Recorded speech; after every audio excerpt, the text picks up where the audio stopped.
Hello दोस्तों। आप सब कैसे हैं? आई थिंक आप सब अच्छे होंगे। आज का टॉपिक जो है बहुत ही इम्पोर्टेंट रहने वाला है, जो है गेम थ्योरी के रिगार्डिंग। ओके, तो ये सब्जेक्ट जो मैटर करता है ये करता है PSI political science international relationship के अंदर, जो कि पेपर सेकंड के पेपर फर्स्ट पेपर सेकंड जो ऑप्शनल का पेपर है, बट ये डिसाइडेबल है पेपर सेकंड के अंदर। इसे इंटरफेरेंस एनालाइज किया था पेपर सेकंड के अंदर। Okay, game theory, what is the meaning of game theory? काफ़ी सारे स्टूडेंट जो हैं इस नाम को देखकर बहुत जल्दी पैनिक हो जाते हैं। सर ये गेम थ्योरी है क्या? सर ये प्रिजनर ऑफ डायलेमा हो क्या है क्या? Sir what is the meaning of the chicken है chicken game theory? What is the meaning of zero sum game? तो सर इसके अंदर मैं आपको आज सारी सारी इसको बताऊंगा। कहाँ से ओरिजिनल होता है, कौन इसे ओरिजिनल करता है, और क्या इसका इकोनॉमिक का बिहेवियर रहा, और कौन में साइंटिफिकली इम्प्रूवमेंट इसके अंदर लेकर आए थे, और फिर इसे किस तरह से इसे मॉडिफाई किया गया था, मैं आपको इसमें बताने वाला हूँ। ओके, तो ये सीधा आप जो देख रहे हैं गेम थ्योरी के बारे में, पहले सारा इंग्लिश में लिखा है, तो बट इसे मैं ज़्यादा एनालिसिस नहीं करता हूँ, आपको ये बता देता हूँ सीधा डायरेक्टली। ट्राइंग टू विन और मैक्सिमाइज गेन और द मिनिमाइज लॉस। जैसे कि आप चेस खेलते हैं, चाहे आप कैरम बोर्ड खेलते हैं, कुछ भी हो, जो आपके अगेंस्ट में जो पर्सन है वो सोचता है कि मैं इसे ज़्यादा से ज़्यादा से एडवांटेज करूँ, बट आपकी डिज़ायर क्या है कि मैं इससे ज़्यादा इसमें बेनिफिट हासिल कर सकता हूँ, मैं इसे मिनिमम लॉस करता हूँ। मिनिमम लॉस और मिनिमाइज लॉस होगा मेरा, और मैक्सिमाइज मेरा से विन होता है। तो गेम थ्योरी के अंदर ऐसे इकोनॉमिकली मैथमेटिकली इसके अंदर सब्जेक्टिवली बताया जाता है। बट अगर हम देखते हैं इंटरनेशनल थ्योरी के अंदर आ जाते हैं। ओके, तो आप देख रहे हैं game theory the modern time is the applied और the other social science and not only the psychological and economical behaviour. सबसे पहले क्या था, इकोनॉमिकल और साइकोलॉजिकल या मैथमेटिकल में भी इसे अप्रोच किया जाता था, बट मॉडर्न टाइम में जो गेम थ्योरी जो है मॉडर्न टाइम के अंदर अप्लाइड करते हैं सोशल साइंस के अंदर। सोशल साइंस में आपको ये बताने वाला हूँ क्या है। फिर आप सोशल साइंस के बारे में जानना चाहते हैं तो मैं आपको बता देता हूँ। जैसे कि ये है कि game theory number of advantage analyse international relationship, ये इंटरनेशनल रिलेशनशिप के बारे में बताती है। It required that the conflict situation और डिसीजन मेकिंग प्रोसेस। अब ये है क्या कॉन्फ्लिक्ट सिचुएशन, जैसे कि आपको पता है कि यूएसए में यूएसए जो है, ओके, और हैती हैती के अंदर सारे काफ़ी सारे यूएसएसआर ने अपने काफ़ी सारे हथियार वगैरह वहाँ पर स्टेबलिश कर दिए थे, जिससे कि बिल्कुल 10 बार होने वाला था। 2 बार होने की इसमें सिचुएशन हुई कि उसमें डिसीजन प्रोसेस होता है गेम थ्योरी के अंदर। डिसीजन मेकिंग प्रोसेस का होता है कि चिकन गेम थ्योरी मतलब चिकन को जितना एक एक जो जैसे कि एक कसाई होता है वो चिकन को पकड़ता है, तो एक चिकन पीछे पीछे हटता जाता है, वो बैक डोर एंट्री करता रहता है, बार बार बैक डोर होता रहता है। तो उससे क्या होता है, चिकन बच जाता है। तो इसमें यही है कि जो सबसे पावरफुल कंट्री हमें लगता है तो हमें डिसीजन मेकिंग के थ्रू उसे हम सोल्व आउट कर देते हैं उसकी प्रॉब्लम को। ओके, कॉन्फ्लिक्ट सिचुएशन हमारी भी यही रहती है। Okay, we examine from the point of the utilize and the disadvantage alternative course of action and the affected by or to each participant। Okay, जो भी पार्टिसिपेट करता है उसके लिए ये थ्योरी एडवांटेज रहती है। सिंस ऑफ द पॉजिटिव ये आपको बता दिया है। ओके, अच्छा, ये if the problem genius understand it can be the also represented by the mathematically problem. Okay, mathematically problem and the reduction of the problem result over simplify and the stability. तो ये भी आपको मैं बताता हूँ mathematically का problem के बारे में, ये आता है एक्सपोनेंट से। The theoretic game was the preliminary propounded by the mathematics and the economics। अब सबसे पहले मैं आपको बता देता हूँ कि इकोनॉमी और मैथमेटिक्स के लिए सबसे पहले जो न्यूमैन एंड मॉर्गेस्टन, ये इन दोनों ने सबसे पहले इसे ओरिजिन किया था। तो ये क्या होता है, इकोनॉमिक्स और मैथमेटिक्स का फॉर्मूले बेस था।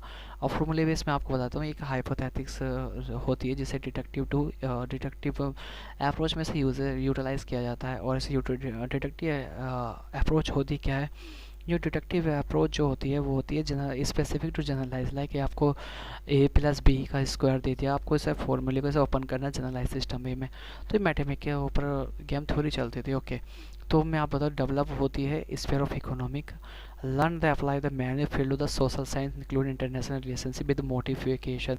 अब आते हैं द मॉडिफिकेशन इंटरनेशनल रिलेशनशिप। ये जो आप जो वर्ड देख रहे हैं इंटरनेशनल रिलेशनशिप, जो मॉडिफाई, ये मॉडिफाई हो जाता है। अब मॉडिफाई कौन करता है, इसे मॉडिफाई करते हैं ये 3-4 लोग जो मिलके होता है, Shubik, Schelling and the Rapoport and the Deutsch the Riker, और भी होते हैं काफ़ी सारे एंड सो ऑन। तो ये काफ़ी सारे लोग होते हैं मॉडिफाई करते हैं इंटरनेशनल थ्योरी को। कैसे करते हैं, सोशल साइंस मैंने आपको बताया था। आते हैं सोशल साइंस के ऊपर। सोशल साइंस होता है क्या है, हम बताते हैं ये होता है एक एम्पेरिकल अप्रोच, या एम्पेरिकल अप्रोच होता क्या है। एम्पेरिकल अप्रोच होता है साइंटिफिक मैटर। साइंटिफिक मैटर के बारे में हम जानने की कोशिश करते हैं। तो साइंटिफिक मैटर का मतलब होता है कि कोई एक लाइक हम तारे हैं, तारे को हम जब तक हम साइंटिफिकली से थ्योरी के अंदर कभी सर एनालिसिस नहीं करेंगे तो हमारा कोई सा रिजल्ट नहीं मिल सकता। तो साइंस इस सोशल इसका भी एक सिंपल तरीके से हम देख लेते हैं, deductive approach. Okay, deductive approach मैंने बताई थी जो होता है हाइपोथेटिक्स। हाइपोथेटिक्स में एक एज्यूम कर लेते हैं कि इसकी दूरी इतनी होगी, इतना होगा, तो ये कि फार्मूला बेस एक फार्मूला बनाते हैं। फार्मूला होता है स्पेसिफिक टू जनरलाइज, तो स्पेसिफिक हम इसे करते हैं, फिर जनरलाइज के थ्रू इसे हम इसे हम टैली करके फिर इसका हम रिजल्ट अपने अनाउंस करते हैं, क्या रिजल्ट हम इसका निकालते हैं, कंक्लूजन वगैरह। आफ्टर मैट हम देखते हैं कि इसमें काफ़ी सारे इसमें चेंजेस वगैरह होते हैं इंटरनेशनल पॉलिटिक्स के अंदर। ओके, अजम्पशन क्या है, game theory, mathematics and deductive approach. मैं आपको बता दें डिडक्टिव अप्रोच क्या है। Okay, result on the assumption the conflict situation treated the game of the strategic are chosen logically using assume the assumption solution are the derived from the deductive reasoning। मैं आपको बता deductive reasoning क्या होती है, बिल्कुल assumption based रहती है, मतलब क्या हाइपोथेटिक्स बेस्ड। हाइपोथेसिस क्या है कि कोई हम पे अटैक नहीं कर दे, तो ये भी एक वो अब मैं आपको बता देता हूँ जैसे क्या डिडक्टिव के अंदर जैसे जीरो सम गेम होता है या नो लॉस गेम होता है, तो उसके अंदर भी काफ़ी सारे इंटरफेयर रहता है, जैसे कि इंडिया और Pakistan. India have the good like the world democracy, largest democracy, and beside it अगर हम देखा जाए Pakistan have the more advantage nuclear bomb but रहता था India have the lots of nuclear bomb, I think the 54 and 58 bombs to have nowadays। Okay, and this is the very what दोनों ने NPT पे sign नहीं किया है, but इन्हें लगता है कि अगर इंडिया को लगता है कि वो हम पर अटैक करने वाला है या कुछ ऐसी सजेशन लगता है, तो उसमें क्या होता है कि गेम एक वार एक छिड़ जाता है। तो उसमें क्या होता है कि हमें पता नहीं रहता है कि कौन देश किसके लिए क्या वार करने वाला है, तो एक वो क्या वेरिएबल होती है, मतलब कि एक हमें पता नहीं रहता है क्या होने वाला है साथ में हमारे। तो एक सिस्टम ये भी रहता है जिससे हम प्रेजेंट डायलेमा के अकॉर्डिंग से समझेंगे आगे चलकर। Okay, game theory agency the 5 elements. ये होता है स्ट्रेटजी, प्लेयर, रूल, पे ऑफ एंड द इंफॉर्मेशन। ये फाइव टाइप्स के ये होते हैं गेम थ्योरी के अंदर। अब मैं आपको बताता हूँ क्या होता है स्ट्रेटजी। ये कोई भी देश अगर किसी भी अटैक करना, तो पूरी स्ट्रेटजी होती है कि आदमी पावरफुल है, सामने वाला है नहीं, वीक है नहीं, या हमें किसी का ट्रिपल लाइन्स बनाने की जरूरत है नहीं, बनाने की जरूरत है। तो ये क्या होता है सब स्ट्रेटजी के अंदर होता है। Skillful previously decide to move the taken van and expected the move of the other side require them the strategy taken into the account the potential behavior the opponent and the assume the within the limit of the particular situation the range of strategic non unlimited। Okay, player के मैंने आपको बता दिया player कौन कौन होते हैं, जैसे कि 1914 टू 1919 में जब फर्स्ट वार हुआ था, 1913 टू 1945 तक 44 तक जब थर्ड सेकेंड वर्ल्ड वार हुआ था, तो उसमें के प्लेयर जो थे उन्होंने काफ़ी अच्छा रोल निभाया था, जैसे कि ट्रिपल एंटाइट थे या यूएसएसआर अगेंस्ट में था, along with Japan and America. So ऐसे काफ़ी सारे इसमें अलायंस थे जो उन्होंने प्लेयर ने काफ़ी रूल भी अच्छा निभाया था, बट काफ़ी सारे लोगों को इसमें लॉस भी हुआ था। रूल रेगुलेट नहीं हुआ था क्या पे ऑफ, किसको ज़्यादा मिले किसको कम मिलेगा, मैक्सिमाइज लेने की कोशिश मैक्सिमाइज बेनिफिट लेने की कोशिश करते हैं। Information amount of information available mode of the signing would be the significant strategy to revive player. Okay, the purpose of the game theory the formulated principle. Okay, rational behaviour, आपको पता है rational behaviour क्या होता है। Rationality होता है कि you have to win this situation and after that and you have to vary the good democracy to be available on this the present time। okay, this is a rational theory because without any person to harm or less, so this is the rational and social situation to be principle। okay, generalized character mathematical theory or the kind of game। okay, ये आते हैं kind of the different kind of game, the payoff structure game of two player, zero sum game. Zero and sum game क्या, जैसे कोई आदमी ताश खेलता है, जब आपको पता है ताश किसे कहते हैं, या अभी हमारा चेस खेलता है कोई आदमी, तो उसमें कोई बैटिंग लगा रखी है उसने, जैसे कि 500 रुपीज़ की लगा रखी है और दूसरे 500 रुपीज़ की लगा रही है, बट उसके 500 रुपीज़ एक दूसरा बंदा जीत गया, तो एक पे क्या होता है जीरो, एक पे बचा, एक पे हो गई 1000 रुपीज़। तो ये क्या होता है एक जीरो सम गेम के अंदर होता है। ऐसे ही हमारे इंटरनेशनल थ्योरी के अंदर भी इसे अलाउ होता है। जैसे एक देश को दूसरे देश पर आक्रमण कर देता है या उसे इन्वेजन हो जाता है, तो उसकी दूसरे की संपत्ति वो सब अपने एक्वायर कर लेता है, एंड आफ्टर डैट आप देखेंगे कि उस देश पर राज करने के बाद में उस देश का जो उसे होता है उससे बिल्कुल एक एक बिल्कुल इसे सर्वेंट बना लेता अपने लिए, तो उसके लिए वर्क करता रहता है हमेशा के लिए। Where the game more than the two player and the number of person game, जैसे कि दो से ज़्यादा है तो n number of person of game. इसमें कौन कौन आते हैं, इसके अंदर ऑर्गेनाइजेशन आ जाती हैं, या एनजीओस आ जाते हैं, या इंस्टीट्यूशन, काफ़ी सारे इंस्टीट्यूशन होते हैं, सब इसके अंदर आ जाते हैं। The variable, then variable sum game, non zero sum game. Non zero, इसे कहते हैं non zero sum game, other mix the motive games. ये जो वेरिएबल सम गेम और नॉन जीरो सम गेम, ये मिक्स ऑफ मोटिव गेम्स जो हैं तीनों एक ही हैं। अब मैं इसमें बता देता हूँ क्या होता है नॉन जीरो सम गेम। अब जैसे कि मैंने आपको बताया था भी एग्जांपल, इंडिया पाकिस्तान के बीच में अगर फाइट होने की अगर हमें लग रहा है, तो उसमें क्या होता है कि एक हमें आशंका रहती है, हमें को ऐसा आशंका रहती है कि या ये मिस कम्युनिकेशन रहता है कि या maybe possibility then it will be become an the very high deeply in the war through by the like other country. So we don't know, so we don't know कि how can we the manage after that to be this is the after war. So this is the very but India the policy no first use policy, but after the second अगर अगर पाकिस्तान की तरफ से कोई भी एक बम वगैरह छोटा कुछ होता तो हम यहाँ से अपने न्यूक्लियर बम यहाँ से अपने यूज़ कर देंगे, ओके रिलीज़ कर देंगे, जिससे कि दोनों देशों के बीच में काफ़ी बड़ा टकरार होने की संभावना रहती है, मे पॉसिबिलिटी। बट ऐसा नहीं होगा क्योंकि जीरो सम गेम है, इसमें दोनों को कोई फ़ायदा नहीं होगा। तो दोनों उससे क्या होता है कि एक डिस्कशन, एक रेशनल डिस्कशन होता है, उसके थ्रू से उसे समझ लेते हैं और उसे बैक ऑफ ले लेते हैं। ओके, वेरिएबल सम गेम, जी गेम चिकन और प्रिजनल डायनामा। अब इसके बारे में बताता हूँ आपको मैं। गेम ऑफ चिकन, गेम्स के बारे में काफ़ी सारे स्टूडेंट जानने की कोशिश करते हैं, सर ये क्या है गेम ऑफ चिकन। जैसे कि कसाई के पास आप जाते हैं, आप तो गए ही नहीं होगे, ज़्यादातर जो मोमडन है वो जाते हैं, तो वो जब चिकन खरीदते हैं तो उसमें क्या होता है, जब वो मुर्गे पकड़ता है तो वो पीछे होता जाता है, तो क्या है वो लास्ट में हाथ नहीं आता है, फिर दोबारा उसमें दूसरे मुर्गे डाल दिए जाते हैं, तो फिर वो पीछे होता जाता है।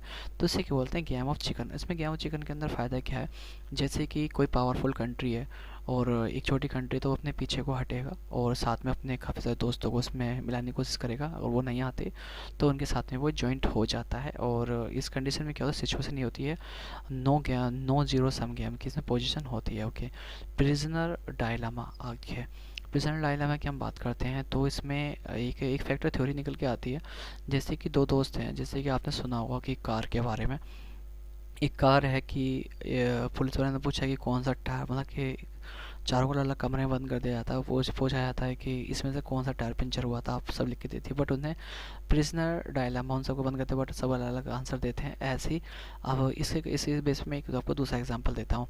दो कैदी हैं, दो अपराधी, उन्होंने किसी का मर्डर कराया, बट वो दोनों बचना चाहते हैं। तो उनसे जो है एक पहले कैदी से पूछा जाएगा कि तेरे दोस्त ने, तेरे जो फ्रेंड है उसने सब कुछ बता दिया है हमें, अब तू हमें उसका सच सच नाम बता दे, कौन और तेरे साथी थे, तो हम तुझे छोड़ देंगे, उसे हम इसके लिए सज़ा वगैरह से इम्प्लीमेंट की हम इम्प्लीमेंट को टाइट कर देंगे। तो ये भी एक प्रॉब्लम क्रिएट होती है। तो अगर दोनों सच बता देते हैं, दोनों सच बता देते हैं कि हाँ उसने ये मर्डर किया है, तो उसे इम्प्लीमेंट दे दिया जाता है। बट अगर दोनों झूठ, अगर कुछ नहीं बता पाते, अगर दोनों को लगता है कि हाँ भी तो उन्हें छोड़ दिया जाता है। तो ये prisoner dilemma. Okay, prisoner dilemma. Zero sum game के अंदर आप समझ गए हैं क्या क्या पे of of the fixed clear, क्या मतलब one player the must be. ये जीरो सम गेम के बारे में मिनिमम और मैक्सिमम मैंने आपको बता दिया। सेटल चिकन गेम के बारे में यह है, चिकन गेम में mutual threat. Okay, mutual threat situation is to drive the factor car directly each other and each driver has two choice to swear the not the one who swear the district the chicken. Okay, the winner they claim the as a hero if the vote continue the class they for the swear the smartly. तो इसमें इसके बारे में कितने car का example दिया, but मैंने आपको जो चिकन का एग्जांपल दिया था वो अलग है, तो मैं इसकी वीडियो आपको नीचे शेयर कर दूँ, आप देख लेना। Okay, applicability of the international relationship. Okay, chicken game like the crisis the conflict between the America and Russia. Okay, America और रसिया के बीच में आपको बताया था मैंने, the decision to the civic code with the taught step लिखने back from the brink of the nuclear war. अब ये न्यूक्लियर वार के बारे में इनका हुआ था। While the refugees swear the can mean the person give them policy the total resolution nuclear war the dominance is serving the strategy within the game of chicken offer understanding nuclear peace and the maintain to the superpower post world war it is the। अब मैं इसके बारे में आपको बता देता हूँ। जो Cuba crisis apply to the time of the 1962 Cuba crisis. Cuba crisis क्या था, क्यूबा के अंदर काफ़ी सारे यूएसएसआर ने जो यूएसएसआर है उसने काफ़ी सारे यहाँ पर न्यूक्लियर बॉम्ब या काफ़ी सारे उसने वो ला के यहाँ रख दिए थे. But when after the confrontation with the United States, Soviet क्या था suffering certain the loss of face of the avoiding nuclear war. इसमें क्या होता है कि जो क्यूबा क्राइसिस थी उसमें अमेरिका और दोनों में आमने सामने आ गए थे, टकरार हो गई थी. बट कुछ अच्छे रैशनल डिसीजन लिए गए थे उस बीच में, तो चिकन ऑफ वार के क्या दोनों उसमें बच गए थे. ओके, प्रेजेंट डायलेमा के अंदर मैंने आपको बता दिया है. प्रिजनर डायलामा वही अपना नेचर होता है international relation that do the chicken of prisoner dilemma. और this the gun and the two suspect arrested are the separate है ना. Two suspect are the arrested and the separated and the public prosecutor certain the guilty of the specific crime but lack of evidence. ये आप समझ लेना, मैंने आपको वो बता दिया इसमें हिंदी में. Sorry, if the both don't the confess, the prosecutor will mock the minor term of the charge, such as the illegal process of the weapon, and they will the both gather relatively minor punishment. Okay, if both the confess, they will be the prosecutor, but it will be the recommended less than the most severe sentence the 5 year each. Okay, तो ये भी एक बताया गया है कि each other the will give the landlord the treatment for the turning state evidence 3 month imprisonment, whereas the latter and the suffer the maximum sentence there. It is the found and the because the two. Okay, तो ये एक छोटे से the rational outcomes not the best outcomes.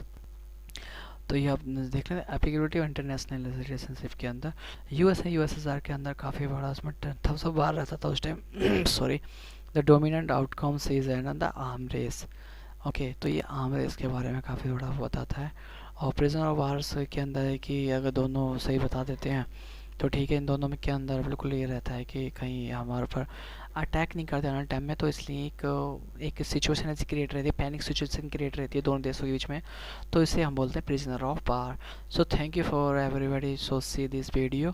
Because मैं काफ़ी सारी मैंने speed मेरी इसमें तेज़ थी. अगर आपको मेरी स्पीड तेज़ लग रही हो तो 0.75 की स्पीड में आप इसलिए देख लीजिएगा, तो इसमें काफ़ी सही लगेगा. या आप मेरी स्पीड सही है तो आप देख लीजिए, क्योंकि इसमें काफ़ी सारी जो मैंने आपको बताया इसमें आपको कंसेप्चुअल क्लियरिटी है तो ठीक है, नहीं तो आप मेरे कमेंट में कर देना, मैं इसे दोबारा से रिकॉर्डिंग कर दूंगा. Okay, thank you for see this video. Thank you, have a good day. Thank you.